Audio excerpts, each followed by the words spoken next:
मेरी एक सखी दिल्ली से पहली बार मेरे यहाँ आई थी। हम दोनों ने मिलकर एक तीसरी सखी जो रायसेन रोड पर रहती है के यहाँ जाने का कार्यक्रम बनाया।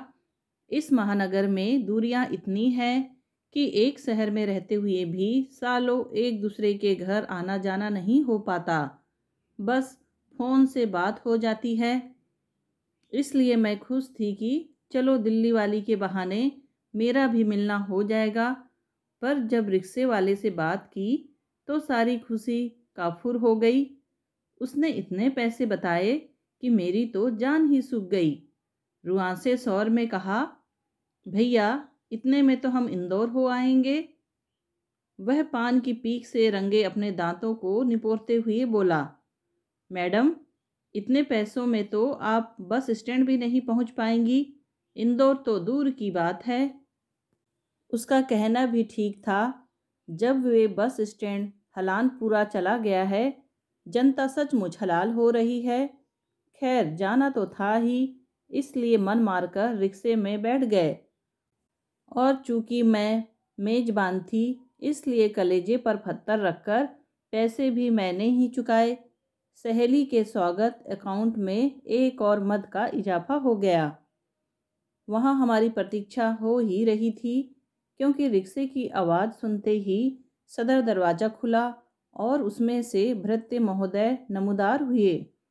उन्होंने लपक कर दरवाज़ा खोला और विनयपूर्वक हमें भीतर लिवा ले गए। हमने अभी बरामदे में पैर रखा ही था कि सहम कर वहीं रुक गए। मेरा तो एक पैर बाहर ही था। बरामदे में एक विशालकाय प्राणी खड़ा था। तांबाई रंग, चौकोर जबड़ा, कंजी आंखें, और जब उसने एक बड़ी ही जमुआई ली तो उसके नुकीले दांत भी नजर आ गए। मैंने दूसरा पैर भी बाहर निकाल लिया ताकि मौका आने पर भागने के लिए आसानी रहे। हमारी हालत देखकर चपरासी बार बार उस प्राणी को पीटर नियत नियत कहकर पुचकार रहा था। पर मुझे तो पीटर की नीयत ठीक नहीं लगी, इसलिए हमने बाहर रुकना ही श्रेयस्कर समझा। तभी गृह स्वामिनी भीतर से आई और चपरासी को डांटने लगी, राम सिंह, मेम साहब लोगों को भीतर तो लाओ, अब तक बाहर ही खड़ा कर रखा है। मैंने कहा, राम सिंह की कोई गलती नहीं है।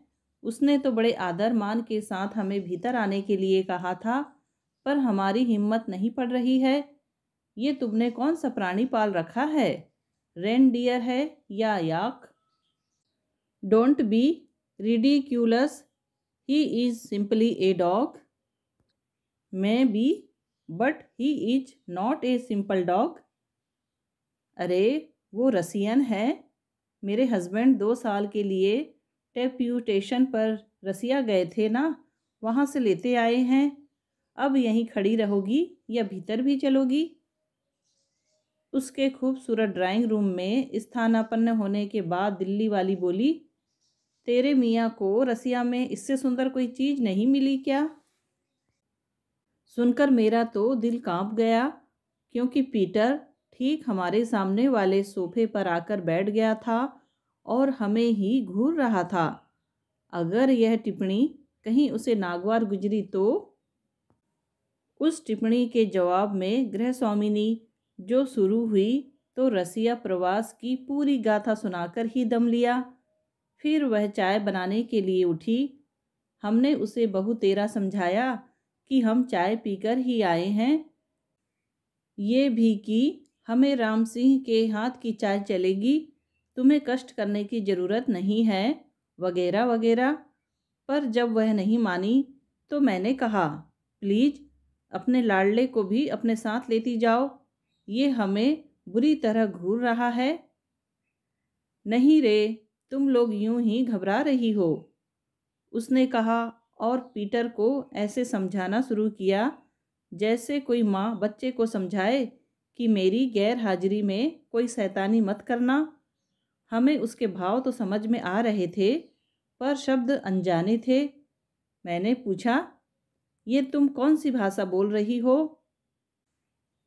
रसियन। इसे सिर्फ रसियन ही आती है ना? इसलिए मैंने ऑर्डर देने लायक रसियन सीख ली है। मर गए, मैंने सिर पीट लिया। अब अगर यह अपने ऊपर झपटा तो नो पीटर गो पीटर कहने से भी नहीं समझेगा। मैंने मेरा नाम जोकर के कुछ डायलॉग्स याद करने की कोशिश की, पर फिल्म देखे इतने दिन हो गए थे कि कुछ भी याद नहीं आ रहा था। हमने सांस रोककर हनुमान चालीसा, देवी कवच, शिव महिमा, जो जो याद था सबका पाठ कर डाला, पर चाय का पता नहीं था। अंत तो गतवा जब चाय आई तो मैंने पूछा, क्या आसाम के चाय बागान तक पहुंच गई थी? कितनी देर लगा दी? हार्डली 15 मिनट लगे हैं। हमें तो लग रहा था जैसे 15 घंटे बीत गए हैं। खूबसूरत प्यालों में चाय डालते हुए उसने कहा, मेरा मियाँ रसिया से यह खूबसूरत क्रॉकरी भी लाए हैं। जाहिर था कि दिल्ली वाली का ताना वह भूली नहीं थी और पलटवार करने के लिए उसने अपने घर का सबसे महंगा टी सेट निकाल लिया था। तब से तय कर लिया है कि कहीं भी जाने से पहले पूछ लेंगे कि घर में कुत्ता तो नहीं है, और अगर है तो कौन सी भाषा बोलता है। दरअसल लोगों को बड़ा विश्वास होता है कि उनका कुत्ता बड़ा शरीफ है। कई लोग तो कुत्ते को कुत्ता कहने से भी नाराज हो जाते हैं। वह सिर्फ भौंकता है, काटता नहीं है। वे अंग्रेजी की कहावत भी याद दिलाते हैं कि barking dog do not bite. ये कहावत मुझे मालूम है, पर कुत्ते को भी तो मालूम होनी चाहिए। कुछ लोग कहेंगे, आप डरिए नहीं, इत्मीनान से बैठे रहिए, वह एक बार आपके पास आकर आपको सूंघ लेगा बस। पर भैया उतनी देर में अपनी तो जान ही सूख जाती है। फिर आखिरकार वह जानवर ही तो है ना।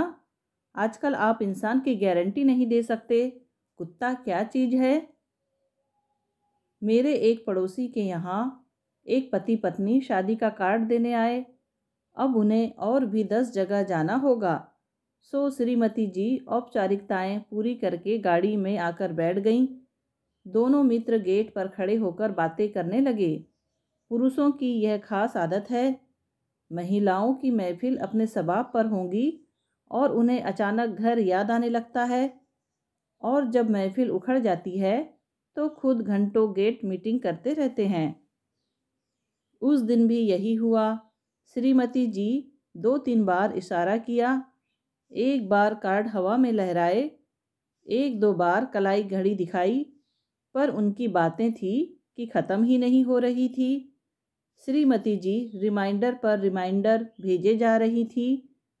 इस पर उनके पति को तो नहीं, गृह स्वामी के कुत्ते को ही ताव आ गया। वह कूदकर एकदम खुली खिड़की पर झपट पड़ा। जब तक वो संभल पाती, उनकी चीख सुनकर लोग दौड़े आए। वह उनके बालों का एक गुच्छा उखाड़ चुका था। बाद में पड़ोसी ने बताया कि पूरी शादी में बेचारी सिर पर एक बड़ा सा बैंडेज बांधकर घूम रही थी, और गृहस्वामी हादसे के बाद बड़े निर्लिप्त भाव से कह रहे थे, पता नहीं इसे आज क्या हो गया है, नहीं तो ऐसा कभी करता नहीं है। एक बार मैं भी ऐसे भयावह अनुभव से गुजरी हूँ। भगवान का शुक्र है कि वह इतना भयावह नहीं रहा, पर कुछ समय के लिए तो मेरी सिट्टी पिट्टी गुम हो गई थी। लेखिका संघ के किसी कार्यक्रम में एक बार दिल्ली जाना पड़ा। बहू के एक रिश्तेदार के यहाँ रुकने का प्रोग्राम था। शताब्दी एक्सप्रेस दिल्ली पहुँचती है रात 10 बजे के बाद। दिल्ली की दूरियां नापते हुए 11 बजे तक घर पहुंच पाए थे। मेजबान दंपत्ति से बस दुआ सलाम हुई और गुड नाइट कहने का वक्त आ गया। मेरी व्यवस्था अलग से एक आरामदेह कमरे में की गई थी। नई जगह थी, इसलिए लाइट मैंने खुली ही छोड़ दी थी। बिजली की बचत की खातिर मुझे यहाँ वहाँ टकराना मंजूर नहीं था। आँख बंद करके मैं नींद की आराधना कर रही थी कि मुझे लगा मेरी पलंग पर कोई चढ़ आया है।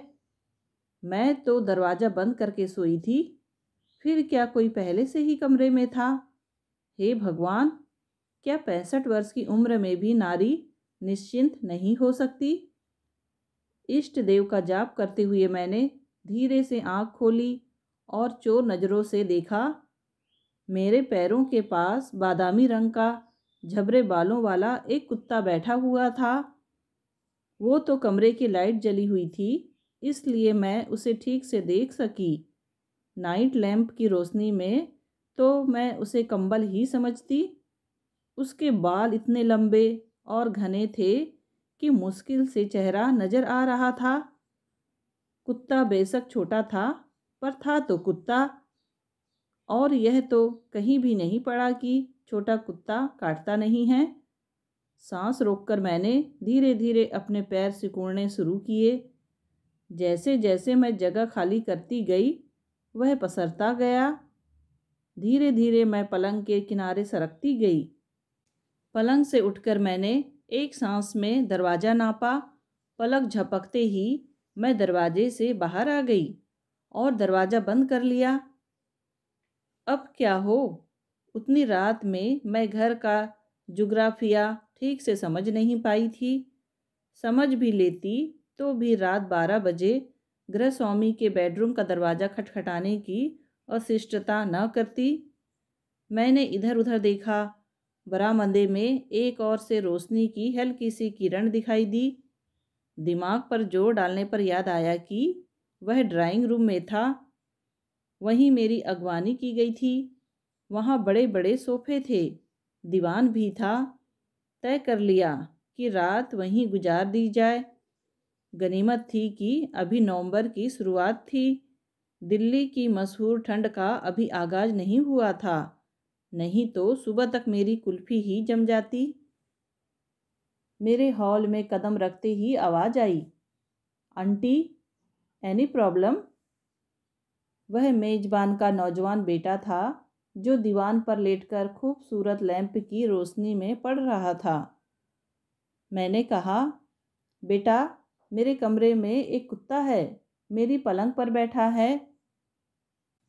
कुत्ता नहीं है आंटी, वह रोमी है। आप बेफिक्र होकर सो जाएं। वह चुपचाप पड़ा रहेगा, कुछ नहीं करेगा। दरअसल वह मेरे पास सोता है ना। आज मेरा कमरा आपको अलॉट कर दिया है ना, इसलिए कंफ्यूज हो गया है। सॉरी बेटे, आपको और आपके रोमी को मेरी वजह से तकलीफ़ हुई। आप ऐसा करें, अपने बिस्तर पर चले जाएं। मैं यहीं कहीं पड़ी रहूँगी। बस ओढ़ने भर को कुछ दे दे।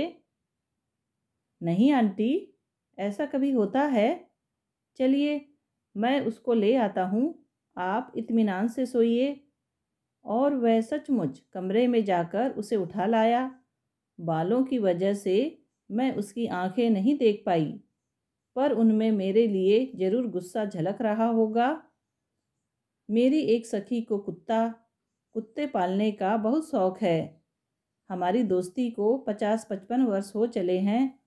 इस दौरान उसके यहाँ कम से कम 25 कुत्ते अपनी आमद दर्ज कर चुके हैं। वह खुद अकेली है, इसलिए कुत्ता पालती है। फिर उस कुत्ते को अकेलापन महसूस ना हो, इसलिए एक और कुत्ता पालती है। अपनी 2 और कुत्तों की 12 रोटियां सेकती है।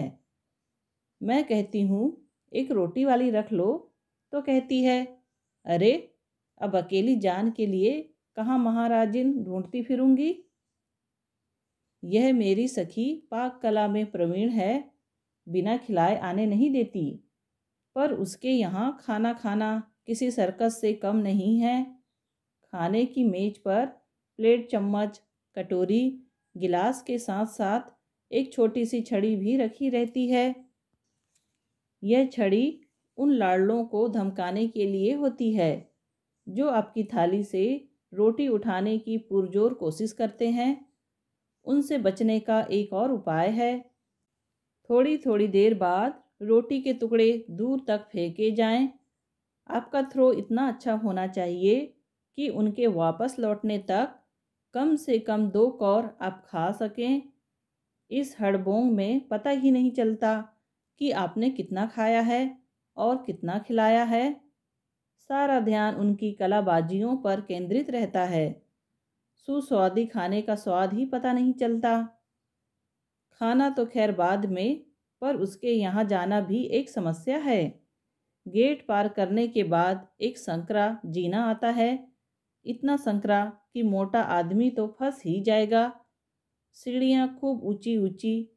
घर का नक्शा ऐसा कि जीना पार करने के बाद छत है और छत के सिरे पर कमरे। पहली सीढ़ी पर पैर रखते ही उसके अंगरक्षक दौड़े चले आते हैं और जीने के मुहाने पर खड़े होकर भौंकने लगते हैं।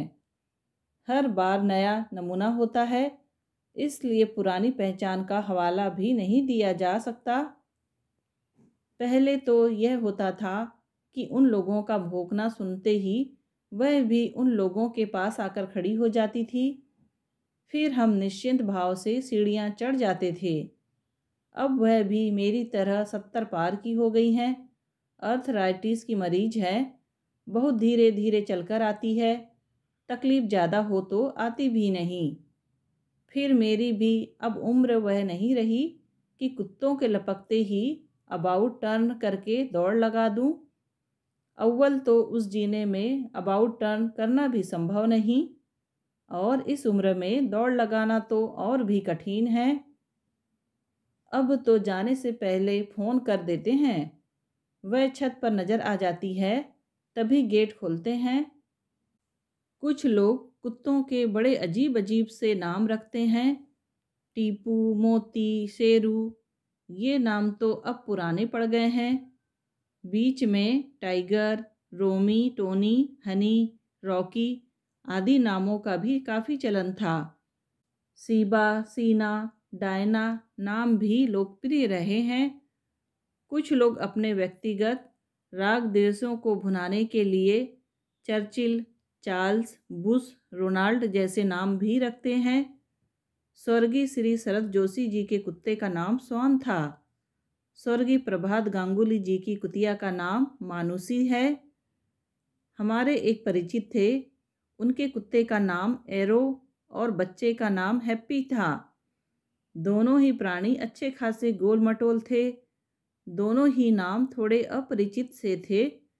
जोशी जी तो नामों के मामले में महान कलाकार थे। हमेशा ही गफलत कर बैठते थे, तब बड़ी विचित्र स्थिति का सामना करना पड़ता था। छोटी जगहों में बहुत कम घर ऐसे होते हैं जहां बेतकल्लुफ होकर जा सकते हैं। एक तो हर एक के साथ आपकी वैचारिक पटरी नहीं बैठती और प्रोटोकॉल का भी ध्यान रखना पड़ता है। सिन्हा साहब का परिवार प्रोटोकॉल से मुक्त था, इसलिए जाने का मन होता था, पर इनकी वजह से कई बार बड़ी शर्मिंदगी उठानी पड़ती थी। उनके घर जाते समय हमेशा इन्हें दोनों के नाम रटाने पड़ते थे, पर नतीजा वही, नाम उल्टे ही बोलते थे।